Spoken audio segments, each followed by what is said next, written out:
afternoon. So sa ngayon, punta ko ng Calapan branch kasi may binigay na special assignment. Another travel na naman. Brother, alis na ako ha. Yun, so magpaalam din tayo sa iba nating nakakasama.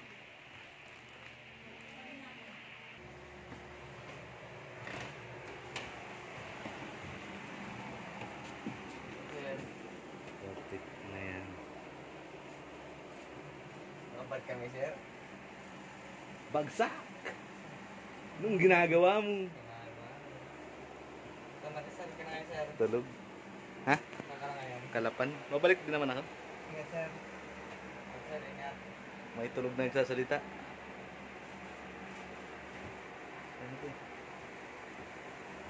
Ano sabi mo? Pinit, ano sabi mo? Ano sabi mo? Ingat, sir. Tulog doon, salita? Tulog. Pangalan. Okay, baba na tayo. Mask. Kakalimutan ng mask.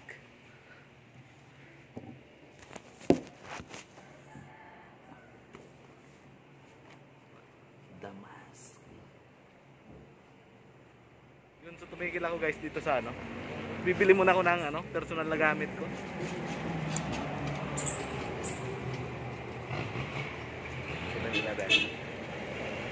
Tapos mamaya dadaanan ko yung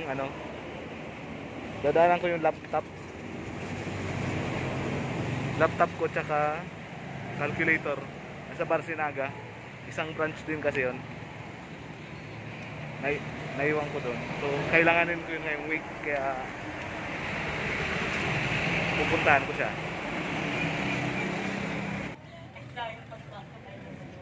Palakas muna tayo. Siguro ang biyahe natin ngayon ay mga nasa isang oras po.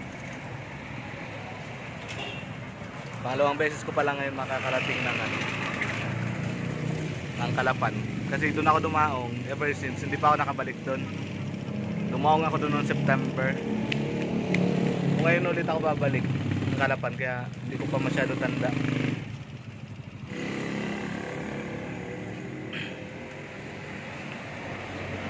Solved na. See you on Barcinaga.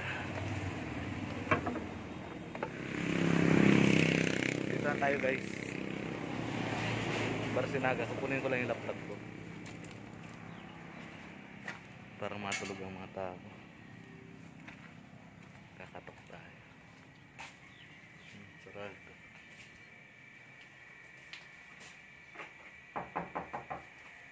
Tao. Opo.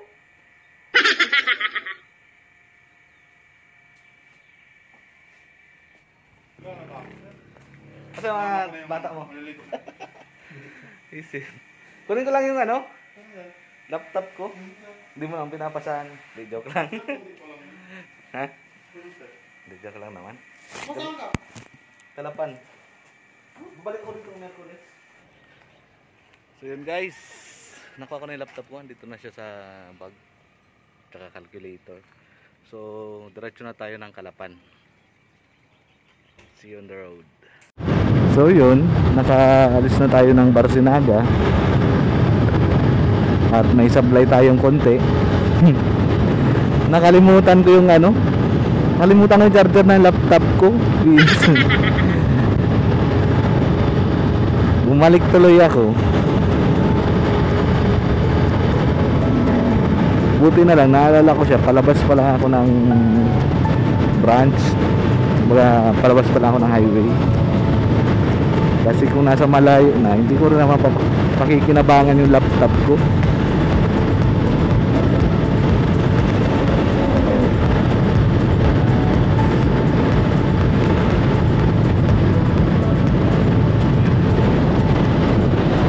So, para naman sa para hindi naman tayo maboring, guys. Siguro magsasuggest ako na magbigay kayo ng mga topic na pwede nating mapag-usapan habang magro-road trip, para hindi lang naman tayo nagpapakita ng kalsada, kundi para nag-uusap din tayo sa mga certain na napapanahon ng mga topics. So sa ngayon, naisip kong tanong na pwede natin pag-usapan tungkol muna sa sarili ko, kasi palagi rin sa akin itong naitatanong eh. Kasi sabi nila na kung saan daw ba ako mas na nag-enjoy, kung sa operation or sa kasi sa mga hindi pa nakakaalam guys, sa akong na ngayon, auditor. So dati area administrator ako, supervisor, parang supervisor level na siya yung area administrator. So nasa ibang department na ako kasi nung last month nasa ako noon,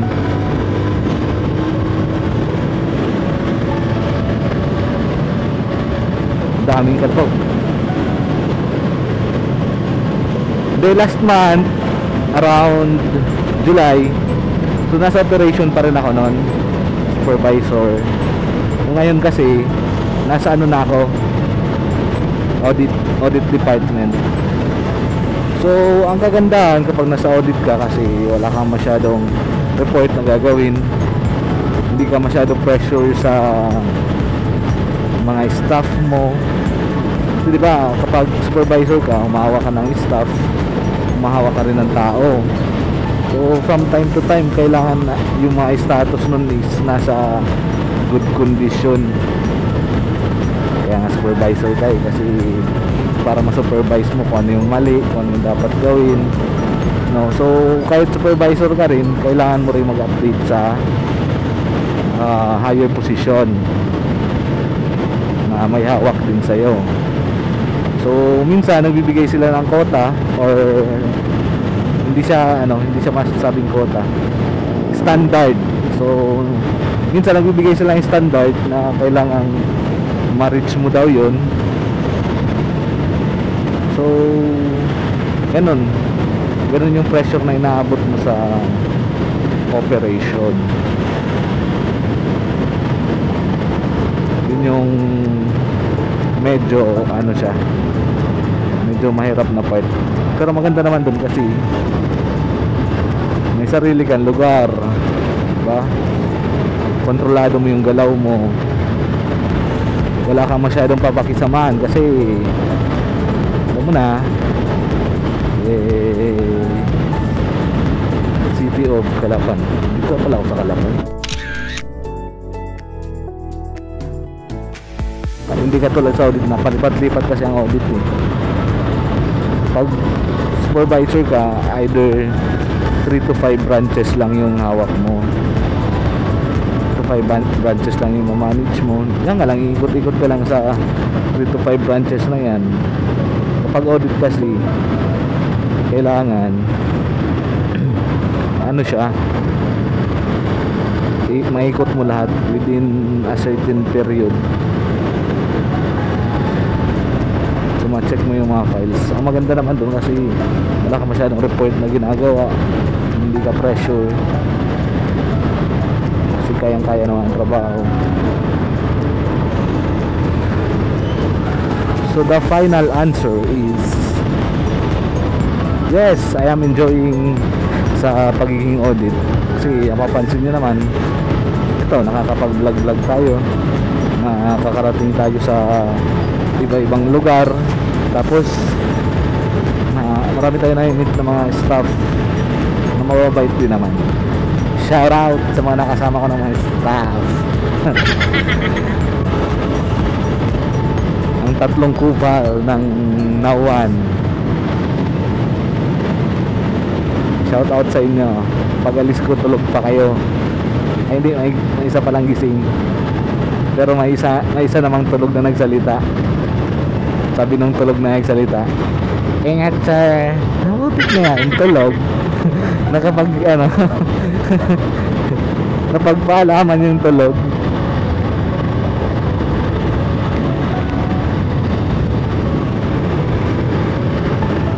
Second time na makakarating ng Calapan. Sana matapos na to guys ng mga ano no,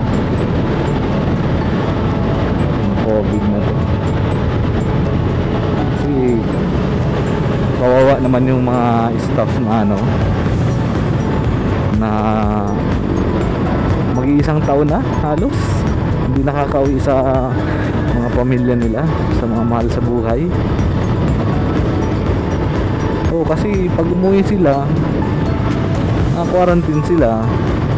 Pag na-quarantine, walang sahod. Kaya no choice din, talagang mag-i-stay.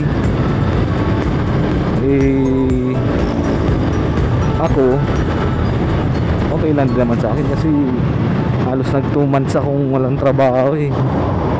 Mapapansin nyo, di ba yung unang vlog natin? Nagpa-vlog kami, simula ang vlog namin sa quarantine facility kasi walang magawa. So 2 months din kaming tenga. Kaya okay, medyo okay pa naman sa amin na hindi pa muna umuwi kasi nga kaka-resume lang namin sa trabaho. Eh, ang problema naman kasi yung mga staff na talagang malalayo.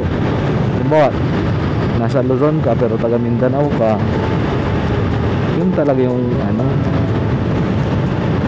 nakakalungkot. Kaya sana tapos na tong pandemic na to kasi maraming apektado. Baka mamaya pati bonus nito apektado na rin. Parang may bobonusin. Marami kasi akong kakilala guys na ano, na nasa Mindanao sila, taga Mindanao sila. Tapos nasa Luzon o taga Luzon, nasa Mindanao. Diba? Ang hirap naman nun. Walang, hindi sila basta-basta makabiyahe through aeroplano eh.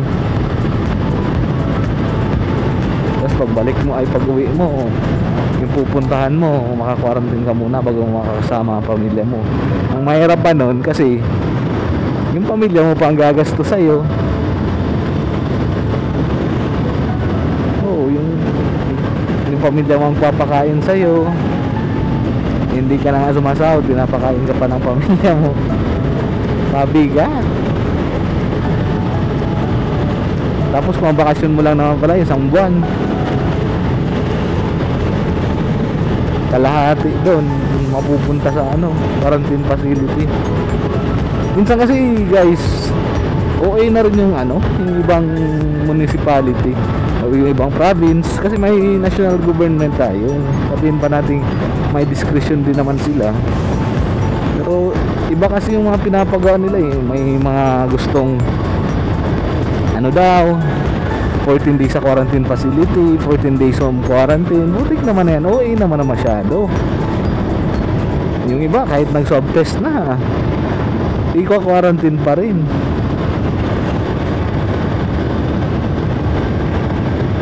Grabe naman ka-OA.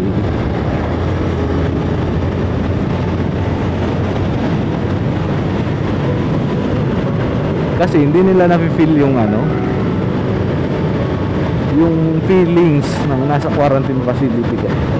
Palibasa, inabutan ka ng itong mga pandemic na to, kasama mo yung mga mahal mo sa buhay, kaya okay lang sa'yo magpaka-OA.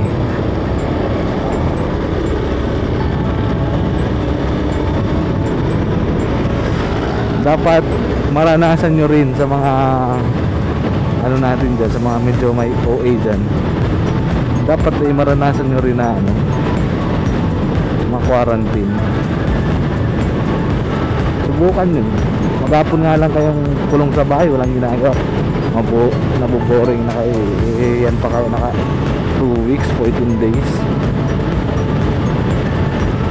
Sana maintindihan nyo rin naman yung mga mag-iisang taon na hindi pa nakakauwi sa pamilya nila. So may mga nakikita na akong mga signage, pero sigurado. Kasi sabi nila yung hanapin ko na branch is ano siya, before mag Robinson. So Calapan City proper, diretso lang mga pa-port, papunta sa port kanan. Yun, may pakanan nga doon pero hindi tayo dadaan dyan guys. Tayo ay diretso lang. Yan yung kaliwa natin papunta sa Puerto Galera. So hopefully makarating tayo dyan sa Puerto Galera. Sabi nila wala pang masyadong amenities na open dyan sa Puerto Galera, pero okay lang din naman. Mas okay din yan, mas tipid.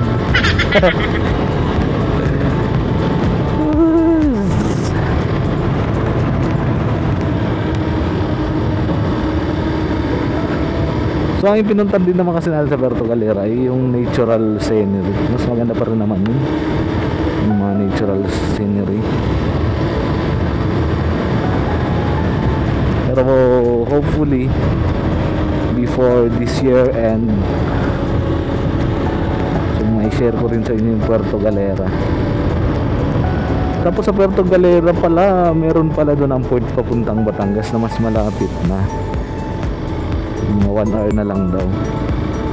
Kaso not operational pa rin sa ngayon. Wala pang bagong asfalto yung kalsada, wala pang mga pintura. Pag mga ganitong wala pang pintura, mahirap to pag paggabi, lalo na pag maulan, kasi hindi mo alam yung hindi mo alam kung nasa kabilang lane ka na ba nagdadrive, kasi hindi mo alam yung gitna ng kalsada.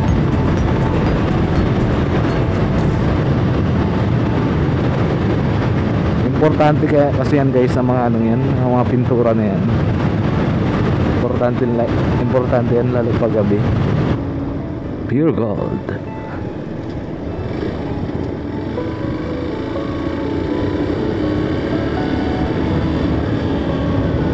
Tawag nga muna ako guys. Tatawag muna ako.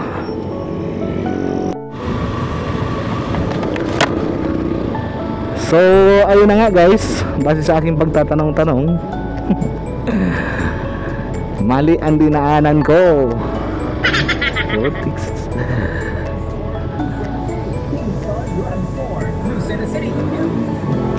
Iikot pa daw ako nito.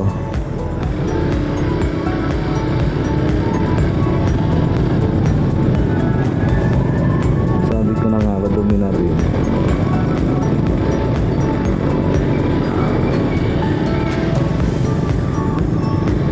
Malawak naman pala kasi ang Calapan.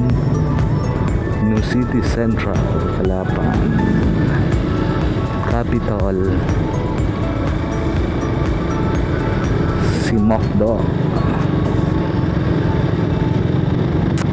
Iikot pa daw kasi ako nito. Itong dinaanan ko is iikot pa ako. Dapat pala siguro yung kanina doon sa may parang crossing, kumanan siguro dapat ako doon, kasi hindi papunta sa pier. Siguro dapat doon ako dumaan, pero hayaan mo na kasi so okay pa rin yung naliligaw, para alam na natin yung daan sa susunod, diba? No left turn, right. Magtanong nga tayo. Kaya saan dito yung mapunta, Robinson?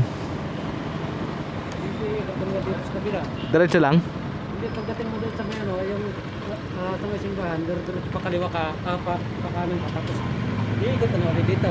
Pwede ko nang dito yung pinasama dito Dito, ikot na lang ako doon. Pagdating doon sa may simbahan, iikot ka na lang, pa kanan. Pero diretso, doon sa highway. Sa kabilang highway. Sige, salamat.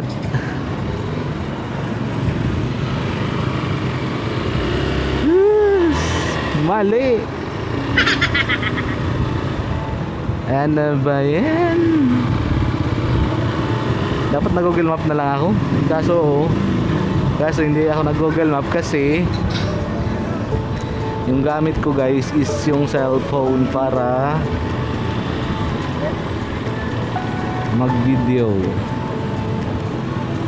Sabi ni kuya sa kabilang highway daw.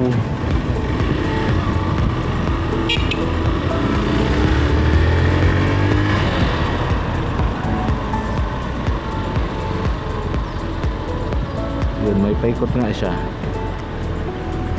No entry, kakanan sa kabilang highway.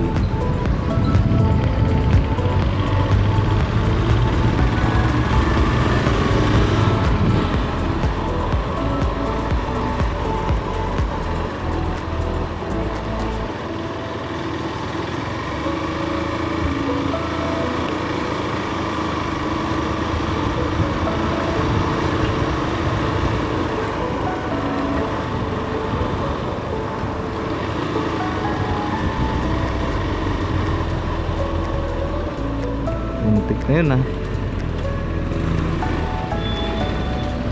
Ano ba naman yan?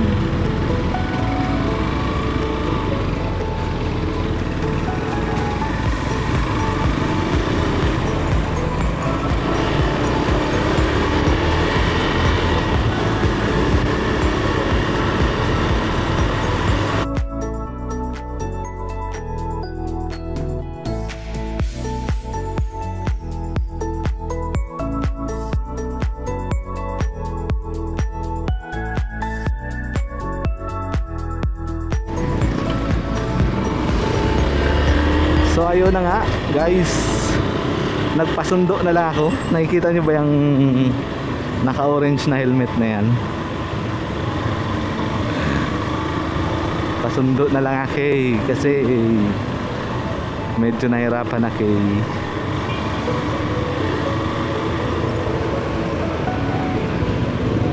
Wrong way tayo.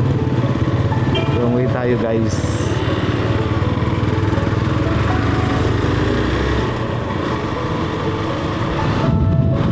Ito ang mahirap kapag yung pupuntahan mong branch is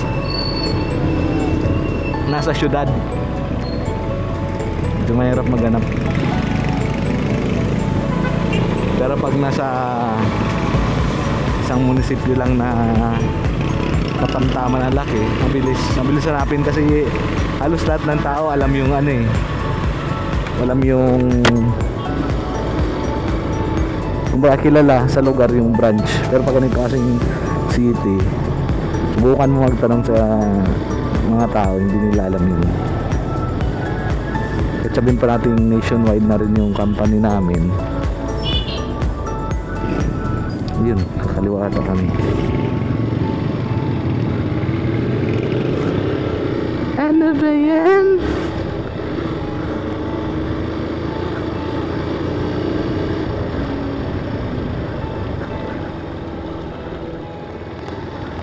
Ano ba yan? Subdivision pala to. So ayun na nga, andito na kami.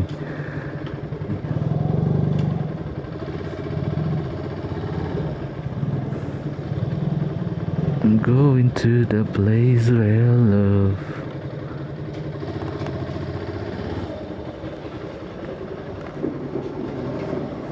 Batiin mo na. Batiin mo sila. Dali.